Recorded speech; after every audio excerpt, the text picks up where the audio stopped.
That is disgusting. Okay, get that off the screen because that's making me vomit in my mouth. Why is it nasty? Because it's a can of worms, literally.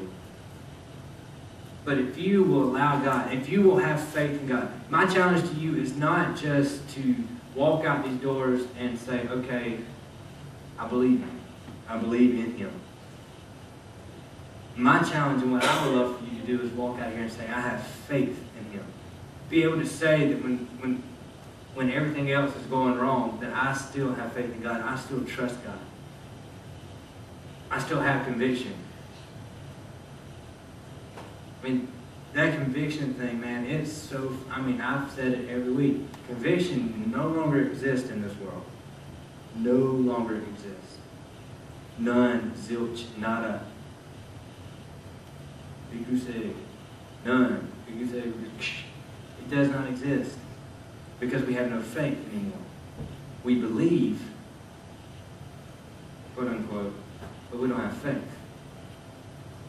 We want to say we believe in God, but when God asks us to do something for Him, we don't trust Him to provide what we need. You know, God tells me and Candace to give an offering at church, and it's hard sometimes to say, okay, God, I'm going to write a check with a few zeros behind it, and it ain't in the bank. It's funny, if I write the check before the check goes in the bank on Monday, it's in the bank account somehow. Because I trusted God to do something, and He provided. Abraham said, I'm going to trust you, God, with everything I got. I'm going to trust you with my son's life. And you notice it kept saying, your one and only son. He said, the angel kept saying, go sacrifice your one and only son. See, what's funny is Abraham had two sons. He had a little Bathsheba moment with an Egyptian woman. You know what I'm talking about? Some of you fellas know what I'm talking about. Had that Bathsheba moment with an Egyptian woman that he wasn't supposed to have that moment with, to try to fulfill God's promise and make it happen himself.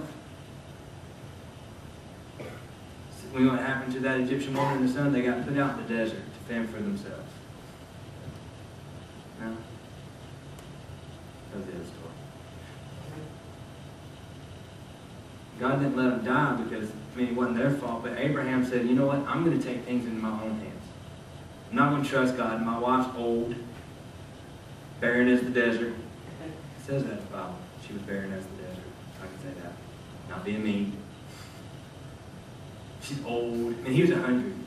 You know, back then, you know, a few years difference wasn't a big deal. They lived to like 600. I mean, they're old. You know what I'm talking about? Like when you see a 600-year-old man dating a 100-year-old woman, I mean, that's illegal. That's like illegal. You know what I'm talking about? She's not even legal at 100. You know what I mean? 250? Yeah, 250. You know, if you're going to be 600, you need to at least stay close to 300, maybe 350 range. Half your age. You know, half your age at least. I'm not talking weight. I'm talking weight, age. But you know what I'm talking about? I mean, they're old. And he's like, dude, he's like, God, you promised me this, and I'm just going to take things in my own hands. I'm not going to trust you for it. I'm not going to have faith in you for it. So he literally took things into his own hands, had this other baby. And then God said, I didn't tell you to do that. I told you to wait. And I'll provide the son that will be the king of many nations. Or that many nations would come from Isaac.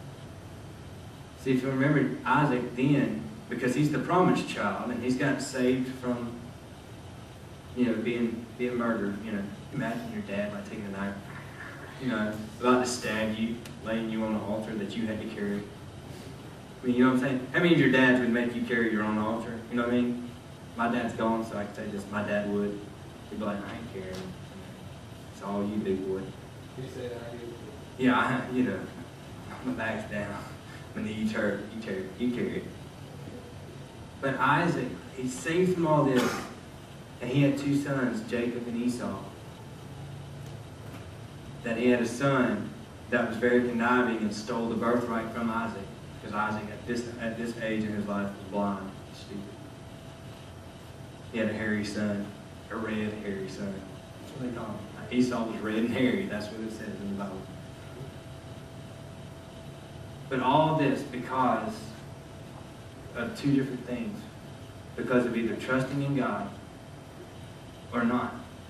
When Abraham didn't trust God, Abraham took things in his own hands, and what happened? His life became a mess. Because see, Sarah, how many of you know, it's kind of like a Lifetime story. You know, I watch Days of Our Lives. I love my soap opera. That's the only one I watch. I like it. Just get over it. I do. So, sort of reading through Abraham. So, I don't know. People just aggravate me because of it. But, you know, that's what Abraham's life was. Abraham's life was like a Lifetime movie. He wanted a baby, so he went and had a baby with some other woman. His baby's mama wanted to hang around, but his woman didn't want the baby's mama hanging around. So Sarah finally got tired of the baby's mama and told him to get the baby's mama out of the house. So guess what he does? He fills up some water and sends him to the desert. Oh, that's really going to do good. So that child had to suffer because the father didn't trust God. But the promise that he had, the promise that Abraham had when he finally began to trust in God and have complete faith in God, that son came along. And things began to go the way they're supposed to. Now we're descendants of Abraham, and he's revered. He's a cool dude, I guess. A lot of books in the Bible have his name in it. All because he finally trusted in God. But where are you putting your complete trust in? Where do you have faith in? What do you have faith in? What do you believe? What are you allowing to control your life? What are you allowing to maneuver you through this world?